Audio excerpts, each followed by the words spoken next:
Hey guys, Stealth here and welcome back to Wargame Brendryen.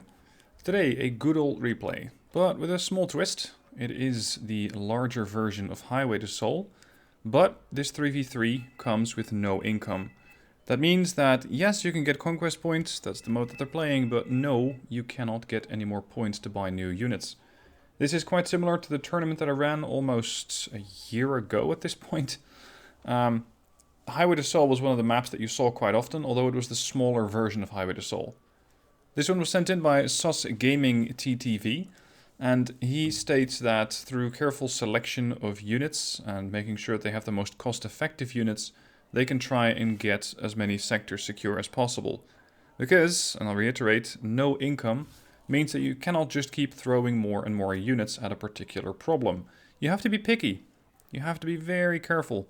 And losing a leopard, for example, let's say a leopard 2A4, not even a 2A5, but a 2A4 is painful, normally, but you can still replace it. You just have to have a little bit of patience. In a no tactic or in a no income version, just being a little patient is not going to help you, because you will not get the points back to buy a new unit. Now, this one I'm featuring because it is interesting in the sense that people are presenting strength where there actually is none. And this goes for both teams, interestingly. This goes for both teams. Now, Sus Gaming TTV is playing with the Commonwealth, with the Blue Dragons General. Interesting choice for this particular map. It is not a deck that's particularly well known for their longevity when it comes to maneuvers. Autonomy on vehicles is low. The vehicles just run out of fuel on larger maps, especially the Japanese units tend to suffer from this. So on a map like this, where you have to do quite a bit of maneuvering, it is risky. It's not entirely undoable, but it is risky. Especially if you want to, for example, start here and drive all the way to Gulf. You might need to top off your fuel in hotel, especially with some of the worse units, like I think it's the Renzau, that are particularly terrible with a 250 kilometer autonomy. His allies, let's see, we got the Aslav PC here from McSus. And Blackwater is playing with the Israeli deck. They're getting countered by Governor in... Oh, I always get these units confused. T72 M1D, Wilk. Is that East Germany? It's a Sopol. No, sorry, I think it's a Czech. See, even after all these years of covering this, I still get confused. We've got a helicopter offensive preparing here. Definitely Russian. Mi-24Vs, Akulas, K-29B with command infantry. Oh, sorry, K-29TB. And 2 Akula recons. They are taking the reconnaissance section here very seriously. Was I correct? Polish. Close enough. And we have communism over on the other side with a couple of Russian units. T-80UM. More or less leading that side, but the BTRs as motorized vehicles rushing ahead. So we're off to the races. Who is going to capture the spawn zones first? Especially Lima and the counterpart Foxtrot. Important on this map. It just saves you quite a lot of time if you want to get to hotel. This being Conquest, the more important zones are Delta with a +2. Gulf and Mike, they are both approachable through the woods which are accompanying this hill. Not necessarily the easiest way to get in, but doable.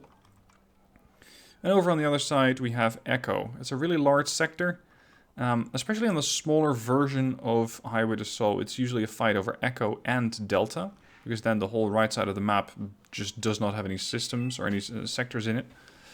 In this case, Echo is only worth 1 point, so I suspect it's going to be a little bit less fought over. Now, this is where the helos went. Red 4. The command of FEMA, dropping off quite a hefty package of helos here. The Mi-24s are countering any kind of initial drop-off that the Blue 4 team might do. Blackwater here, heavily countered. The Tsananim have been deprived of their vehicle. Bedouins managed to get out of their vehicle before it got destroyed, but not by much. And the Mi-24Vs in tandem with the Akula, so they also got a K-50 there, not just the 52s. They're just wiping out a lot of units. And this hurts in a tactical. But the Israeli units here aren't entirely harmless. The Barkhan can return fire. A Hornet from Excess flies in, takes out the Akula for good. And the Achsarit Pikut from Blackwater, I think, forgot that it had not better get into that sector, because it gets wiped out. Now this gives Red 4 command over Juliet. But it's a tactical, or rather, it's a no-income game. So, yes, you might be able to get a lot of, or to get the sector early, but you might not have the points to buy anything. It really is going to come down to whatever his teammates and himself have stored up, what they have not spent. In the meanwhile, in Delta, they have absolutely nothing. Red 4 only has one reconnaissance infantry group there, and the rest of Delta is firmly under Blue 4 command. NTR, K30 Biho, fortunately turned off, because Seed is present in this game. We got a K1A1, Hachikyu Shikis and reconnaissance, and Kyoroku WAPCs moving forward. I really like these transports. They're very quick. And they carry a grenade launcher. Just don't ask them to take a hit, because they'll just die. Then, over on the far right-hand side, this is where Red 4 is quite strong. They have their T-80UM, they have a lot of infantry, and they're seemingly pushing those, or preparing to push those through the woods. Why exactly they have a double squad of Razvedka, I'm not sure. For the Spetsnaz and the Morskaya, I understand, but the Razvedka, I would generally split these guys up and use them as more passive spotters. Speaking of spotters, Mexas here has a packed up Bison with infantry inside. They're about to run into Skrejet, which still have infantry in them. What they're lacking over here is NTR. But there is a book inbound.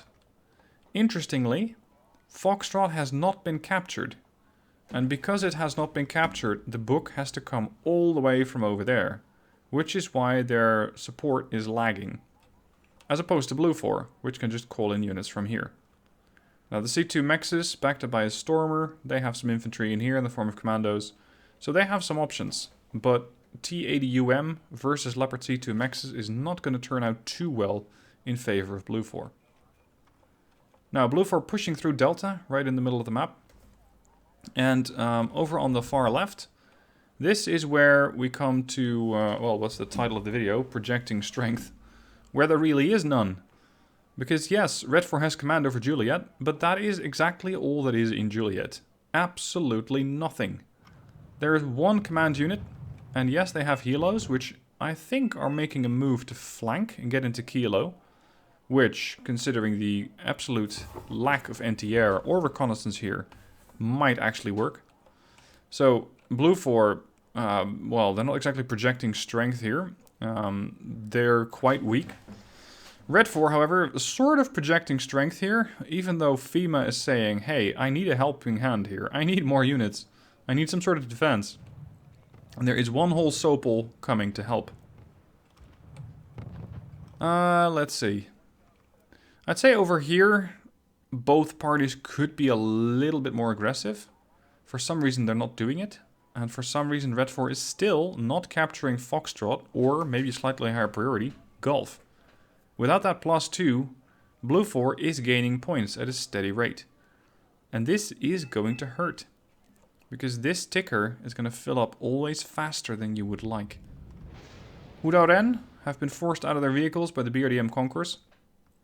Not exactly projecting strength here, but at least doing enough damage to deprive these guys of a faster means of transport. And I think that Blue 4, well, they could be more aggressive. They don't necessarily have to, because they have completed their objective. So they could sort of dig into Delta. Because this is currently providing them with that +2. Over here, Red 4, where's the Sopel going?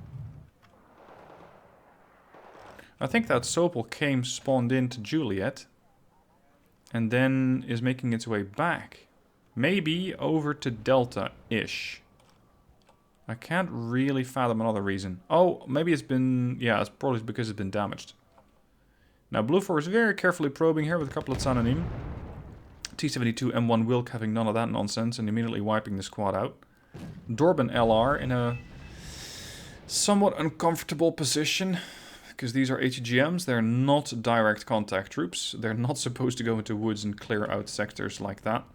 But fortunately, Magach 7 Gemel was able to save their lives.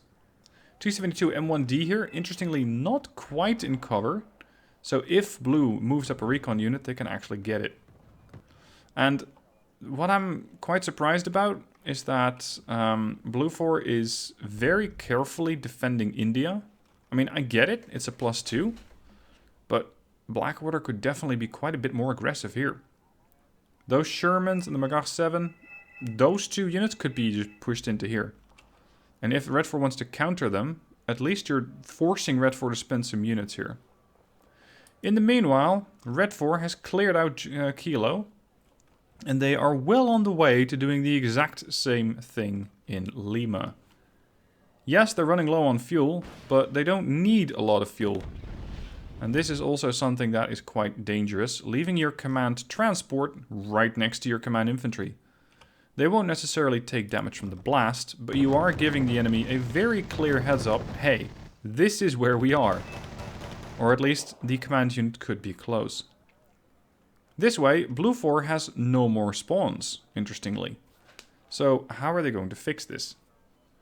Red 4 is still projecting some form of, hey, we got control over Juliet. And Blue 4 is still not aggressively pushing in. Red 4 also here holding on by the skin of their, well, I suppose the skin of their tank, not the skin of their teeth. There's just one command tank in there. And sure enough, this thing can bite back. 16 AP, 14 frontal armor. It's not stellar, but it does the job. And it is keeping Red 4 at a +1. Blue 4, I'd say a bit too passive over here. These units could be making their way perfectly across the highway and trying to get into Bravo, which again would push Red 4 back and make sure that they don't get to have another +2. Now at this point, Red 4 has also... Let's see, which one did they push out? Oh, Blue is moving the Bonbu over. Into the patiently waiting Hilo, I think? No. They have to send something back to a cap. All the Hilos here, with the exception of this K-29TB, have run out of fuel. They're just parked. Not a threat, but interestingly also not detectable by aircraft. Not that Blue 4 could call those in. Alright, Blue. What are you going to do about this? Because you were doing really well at 235 points, but you got no spawn. You have 2 command units remaining. So if you lose one, it's going to be a very high value unit that you have left over there. The Hayate or the Bonbu. You really have to be careful. A transport Mi-24D coming over and gets wiped out by the Barkhan. Come on, Blackwater. You can so easily take this. What are you doing? No. This is up to you to project some strength. Even a Sherman that's not properly identified can pose a threat. Even though it has 9 armor piercing. Even though it has only 3 high explosive. It doesn't do that much. Now, Blackwater knows that there's a CV here. The Bedouins can spot it. They know where it is. So the Dorbans are moving up to try and dump a missile into it. But without any kind of an airstrike, Blue 4 is not going to be quick to take it out. And Red 4, having this thing out in the open, is not going to get a notification that, hey, you need to move this thing into cover. It seems like this command unit is also not in cover. There's a lot of command units out of cover today. At least the command unit here, the BRDM2U, is in cover. Come on, Red. See, over here, I'd say that Blue 4 is projecting some strength, even though they have absolutely no strategic value in this sector. Because they're not holding it. They're not capturing it. The VDV have been patiently waiting for something, although I'm not sure what. If they move forward, they're going to get greeted by the Recce, which have not had their weapons turned off. This is another thing that I would recommend against, having the transport of a reconnaissance team right next to the reconnaissance team. Let's say that the TADUM pushes up and spots the Bison. It will shoot at the Bison. It might actually miss and kill the recon team. Also, the recon team is far easier to spot. Or sorry, the Bison is far easier to spot. These guys have exceptional stealth. Make sure that you use that by not having a vehicle parked next to it. Anyway, aside from this one anti-air unit, which is very low on fuel, it has 10% left, they don't really have that much defending this sector. Well, yes, there's an RBS 70 over here. But Red 4 needs to be more aggressive. Well, on the other hand, no they don't. Because they still have a point lead. But that ends now, with the destruction of the command tank and Echo. Blue 4 still very, very, very carefully scouting out Juliet. If you've managed to make it to here with Tananim, especially over here with the Bordelas, you can be pretty sure that there's nothing defending the place. And yes, they know about the Sopel, because it has been taking shots at, I think, a previous Bordelas that walked into that sector. There's another Sopel trying to make some sort of support, but the Dorban is probably going to deny that effort. Yep. Sopel down. Bedouins, come on boys, scout out. Move up, you can walk into Bravo. If you have such a low income game or a no income game such as this, go aggressive. Yes, it is more risky. It is going to take a bit more scouting if you can, but just be more aggressive, because at this point you don't have that much to lose.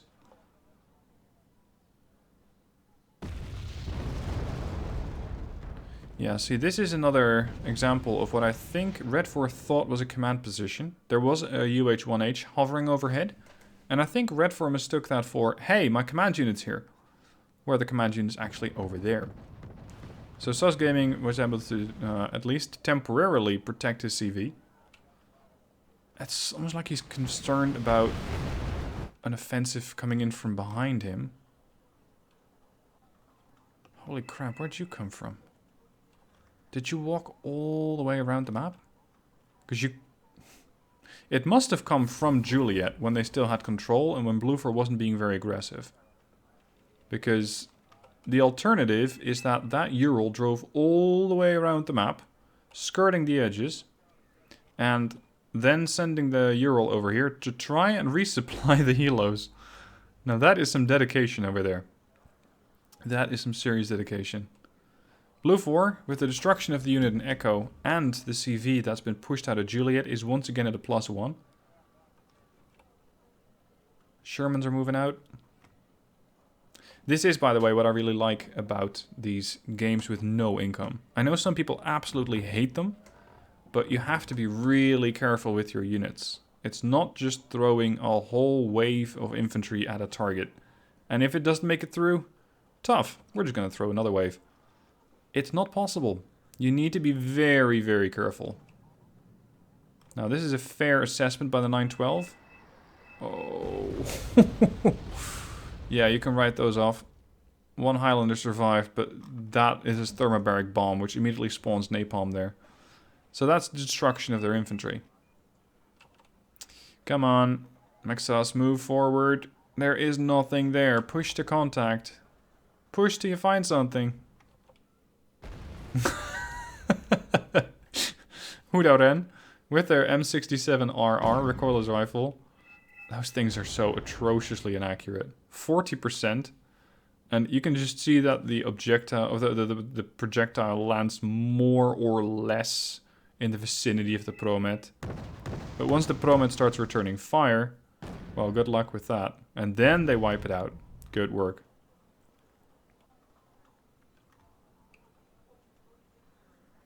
I think that Red 4 is very low on points and is unable to reinforce the sector over here. Because if they had captured Gulf, they'd be getting points again. You could argue that they maybe spend too much on air power, but in this case I think it's worth it. Because the air power seems to work for them.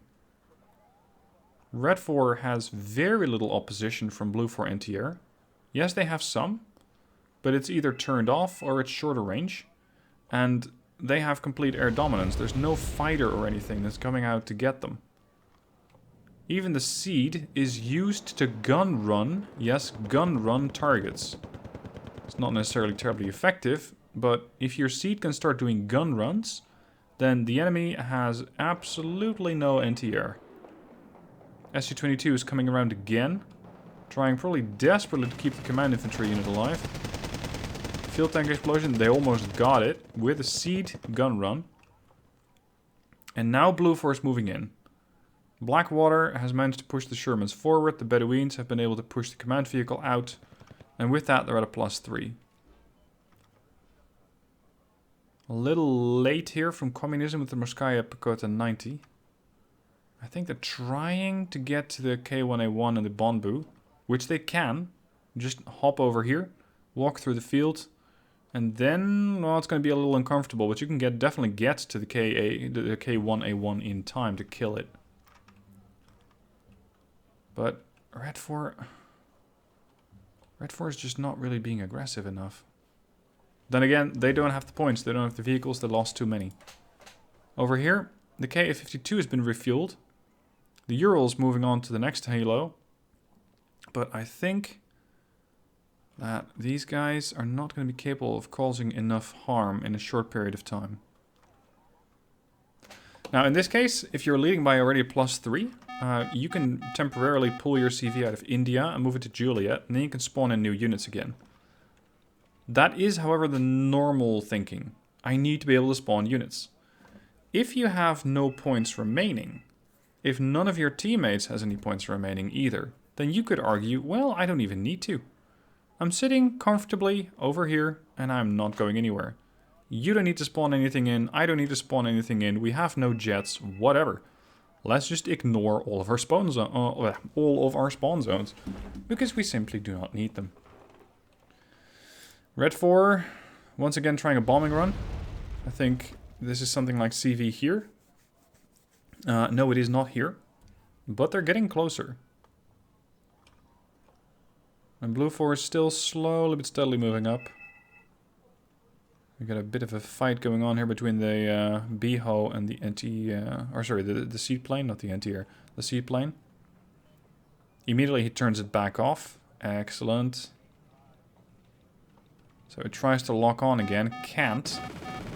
So then it does a gun run, that's clever. Now you can turn it back on. Nope. Be careful with the highway, people, because these units can do exactly this. If they're in a dip in the terrain, they can rush right to your base. And the only thing that's protecting the command unit, which is unarmed, is 2 Groms. The game is pretty much done here. I think that in the last 10 seconds of it, we're going to see the Fiat taking out the command unit, and then Red 4 calling it a day. Or actually, no, that's the last command unit. That's what's going on. There, they killed the last command unit. So, total victory for Blue 4. Projecting strength where there is none. Or at least feigning that you're strong, and then having absolutely nothing is critical in these games. Sometimes it can just be one HEGM that's locking down an area, and that pretends to be potentially several HEGM forces by moving around, and then having an HEGM fly at you from a different sector. Scouting out with the helos early on worked very well for Red 4. It almost won them the game. Blue 4 needs to be a bit more defensive in that sense. But still, I enjoyed this gameplay.